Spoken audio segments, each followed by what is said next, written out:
नमस्कार दोस्तों, स्वागत है आप सभी का आपके YouTube चैनल पर। दोस्तों, आज का टॉपिक है मानव विकास सूचकांक। जैसे आप देख रहे हैं कि इस समय आपके चैनल पर करंट अफेयर्स की विशेष कक्षाएं चलाई जा रही हैं, जो विविध परीक्षाएं जैसे IAS, PCS, UP पेट, GIC प्रवक्ता व अन्य एक दिवसीय परीक्षाओं के लिए अतिशय महत्वपूर्ण हैं। आज इस समय हम चर्चा करने वाले हैं मानव विकास सूचकांक। एक बात और आपको स्मरण दिलवा दें, आप सिलसिलेवार नोट्स बनाते जाएं। ये दिसंबर महीने का करंट अफेयर्स है। जैसे हमने आपसे चर्चा किया भी है कि दिसंबर महीने से लेकर आगे आगामी परीक्षा तक करंट अफेयर्स पर चर्चा होती रहेगी और आप लिखते जाएं, नोट्स बनाते जाएं। आप देखेंगे कि इससे एक प्रश्न बाहर नहीं जाएगा। आइए देखते हैं मानव विकास सूचकांक है क्या और यह सूचकांक किस वर्ष का है और इससे किस प्रकार के प्रश्न बनते हैं। यह सूचकांक 2020 का है। इसमें आंकड़े 2019 के दिए गए हैं और रिपोर्ट प्रस्तुत की गई है 2020 में। अब प्रश्न उठता है कि मानव विकास सूचकांक है क्या। सबसे पहले तो यही जानना चाहिए सूचकांक क्या है, इसकी महत्ता क्या है, क्यों इसका प्रयोग किया जाता है। मानव विकास सूचकांक एक ऐसे सांख्यिकीय उपकरण है। क्या है? एक सांख्यिकीय उपकरण है जिसका उपयोग सामाजिक एवं आर्थिक आयामों में किसी देश की समग्र उपलब्धि मापने में इस प्रयोग किया जाता है। फिर से, एक सांख्यिकीय उपकरण है जिसमें सामाजिक और आर्थिक, किसी देश की सामाजिक और आर्थिक उपलब्धि को मापने में इसका प्रयोग किया जाता है। और इस रिपोर्ट का प्रश्न उठता है कि इस रिपोर्ट को प्रस्तुत कौन करता है। तो इस रिपोर्ट को UNDP, संयुक्त राष्ट्र विकास कार्यक्रम, एक संस्था है, संयुक्त राष्ट्र विकास कार्यक्रम, जिसे आप UNDP के नाम से जानते हैं, प्रतिवर्ष जारी किया जाता है। ये भी प्रश्न पूछा जा सकता है कि वार्षिक जारी करता है कि 10 की, पंचवर्षीय, द्विवर्षीय, किस प्रकार से। तो आपको स्मरण होना चाहिए कि यह संस्था प्रतिवर्ष इस रिपोर्ट को जारी करता है। अब प्रश्न उठता है कि फिर वही, जैसे हम आपसे बार बार कहते हैं, सबसे पहली घटना, सबसे अंतिम घटना और विचित्र घटना। तो सबसे पहली बार UNDP या मानव विकास रिपोर्ट कब प्रस्तुत की गई होगी और कौन प्रस्तुत की रिपोर्ट को तैयार किया होगा। इस रिपोर्ट को सबसे पहले 1990 में एक पाकिस्तानी अर्थशास्त्री थे, महबूब उल हक, ने सबसे पहले रिपोर्ट जारी की। तब से निरंतर अनवरत रूप से प्रतिवर्ष इस रिपोर्ट को जारी किया जाता रहा है। अब प्रश्न उठता है कि इसमें कुल कितने आधार हैं और कितने संकेतक हैं। यहाँ ध्यान देने की ज़रूरत है। यहाँ आधार और संकेतक दो बातें हैं। अगर आधार की बात कर ली जाए तो 4 आधार हैं। आधार की बात की जाए तो 4 आधार हैं और संकेत 4 आधारों पर 3 संकेत देते हैं। एक स्वास्थ्य, दूसरा शिक्षा और तीसरा आय। शिक्षा, स्वास्थ्य और आय के आधार पर इस रिपोर्ट को तैयार किया जाता है। आधार 3 है। फिर से स्मरण रहे, कूट में प्रश्न पूछे जाते हैं। आधार कितने हैं? 3 हैं। और इसका संकेत कितना है? 4 संकेतों पर, 3 आधारों पर किया जाता है। कूट में प्रश्न बनता है निम्नलिखित में से क्या शामिल किया गया, क्या नहीं। PCS में कई बार इससे प्रश्न बने हुए हैं। इसी पैटर्न पर जैसे जैसे टफ करते जा रहे हैं, बताएं कि हम संघ लोक सेवा आयोग की तर्ज पर चलेंगे तो लोग इसको क्रिटिकल करते जा रहे हैं। आप लोगों को समझना चाहिए।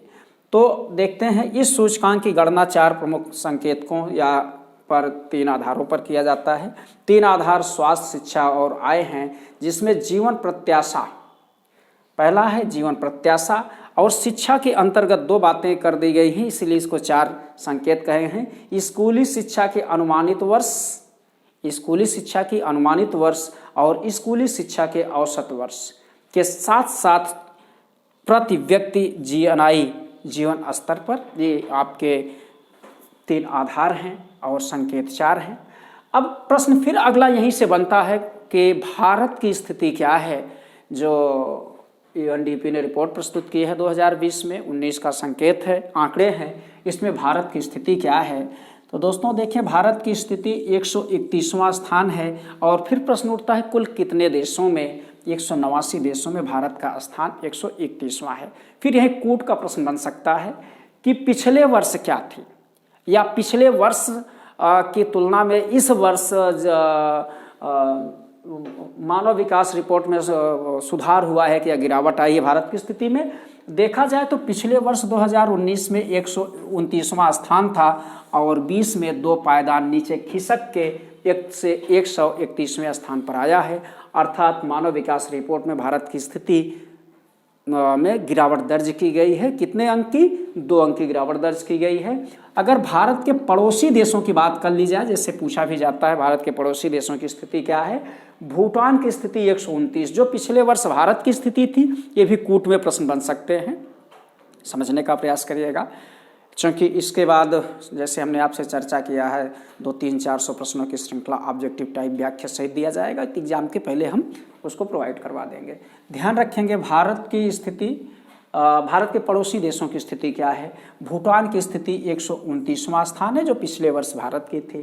तो बांग्लादेश की स्थिति 133वें स्थान पर, नेपाल 142वें और पाकिस्तान की स्थिति 154वें स्थान पर है। इस प्रकार से कहा जा सकता है कि भूटान को छोड़ के, ध्यान रखिएगा, भूटान के छोड़ के भारत के अन्य पड़ोसी देशों की स्थिति भारत से बदतर हैं, जबकि भूटान की स्थिति भारत से बेहतर है। इस प्रकार से इनको आप देख सकते हैं, समझ सकते हैं, विश्लेषण कर सकते हैं। अब प्रश्न उठता है कि यूएनडीपी ने जो रिपोर्ट प्रस्तुत की है उसमें शीर्ष स्थान किसका है। दोस्तों ध्यान रखिएगा, शीर्ष स्थान नॉर्वे का है और दूसरे स्थान पर आयरलैंड और तीसरे पर स्विट्जरलैंड है। अगर शीर्ष स्थान की बात की जाती है, शीर्ष स्थान की बात की जाती है तो निम्न स्थान की अगर बात ना की जाए तो बेमानी होगी। निम्न स्थान नाइजर का है 189वां, अंतिम जैसे आपने देखा 189, नाइजर 189वें स्थान पर है। इसके अतिरिक्त कुछ अन्य महत्वपूर्ण बातों पर चर्चा कर ली जाए जहां से कूट के प्रश्न बन सकते हैं। भारत के परिप्रेक्ष्य में देखा जाए 1990 से लेकर 2019 के दशक में जीवन प्रत्याशा में सुधार हुआ है, गिरावट हुई है कि सुधार हुआ है, क्या हुआ है। इस आधार पर देखें तो 1990 से लेकर 2019 तक जीवन प्रत्याशा में 12 वर्ष की वृद्धि दर्ज की गई। इस प्रकार से आप कह सकते हैं जीवन प्रत्याशा में, यहाँ भारत की जीवन प्रत्याशा में यूएनडीपी की रिपोर्ट में वृद्धि दर्ज निरंतर की जा रही है। आइए देखते हैं भारत की जीवन प्रत्याशा 2019 में कितनी है। जैसे आप जानते हैं रिपोर्ट 20 में प्रस्तुत की जा रही है, आंकड़े 2019 की हैं। तो महत्वपूर्ण है करंट अफेयर्स के दृष्टिकोण से, इकोनॉमिक्स के दृष्टिकोण से भी। तो यहाँ 69.7 वर्ष कुल जीवन प्रत्याशा भारत के है इस रिपोर्ट के अनुसार, जिसमें पुरुषों की जीवन प्रत्याशा 68.5 वर्ष, ध्यान रखिएगा 68.5 वर्ष और महिलाओं के 71 वर्ष है। अर्थात आप ऐसे भी कह सकते हैं यूएनडीपी की रिपोर्ट के अनुसार भारत के जीवन प्रत्याशा में महिलाओं की, पुरुषों की अपेक्षा महिलाओं की स्थिति बेहतर है। कूट के प्रश्न बन सकते हैं, या महिलाओं की स्थिति अच्छी है। आइए अगला देखते हैं भारत की सकल राष्ट्रीय आय। अब देखा जाए भारत की सकल राष्ट्रीय आय में वृद्धि हो रही कि कैसा हो रहा है, तो इसमें देखें कि भारत की सकल राष्ट्रीय आय पीपी, परचेजिंग पावर के आधार पर, ध्यान रखिएगा, तो 2019 में 6,681 अमेरिकी डॉलर प्रति व्यक्ति औसत आय थी। 6,681 2019 में, 19 का मतलब 20 की रिपोर्ट 20 की है, प्रस्तुत 19 में किया गया है, और 18 में 6,829 अमेरिकी डॉलर है। इस प्रकार से देखें तो 2019 की तुलना में, ध्यान रखिएगा 2019 की तुलना में 2018 में क्या कहते हैं सकल राष्ट्रीय आय, भारत की सकल राष्ट्रीय आय में प्रति व्यक्ति औसत आय में गिरावट दर्ज की गई है। अर्थात आय में गिरावट, जीवन प्रत्याशा में वृद्धि की गई है। इस प्रकार से दोस्तों यूएनडीपी या मानव विकास सूचकांक से महत्वपूर्ण प्रश्न बनेंगे या इस पर चर्चा हुई है। निश्चित ही इससे बाहर कोई प्रश्न नहीं आएगा, इसको आप नोट करते रहें, लिखते रहें। हम कोशिश करेंगे कि डे बाय डे आपको करंट अफेयर्स की कक्षाएं मिलती रहें। तब तक दोस्तों आप इनको देखें। यदि मेरा वीडियो पसंद आया हो तो प्लीज़ इसे लाइक शेयर कमेंट सब्सक्राइब जरूर करिएगा। जो हमारे व्यूअर हैं सब्सक्राइब ना किए हों प्लीज़ सब्सक्राइब कर लीजिएगा, ताकि सूचना सबसे पहले आप तक ही पहुँचे। नमस्कार, धन्यवाद।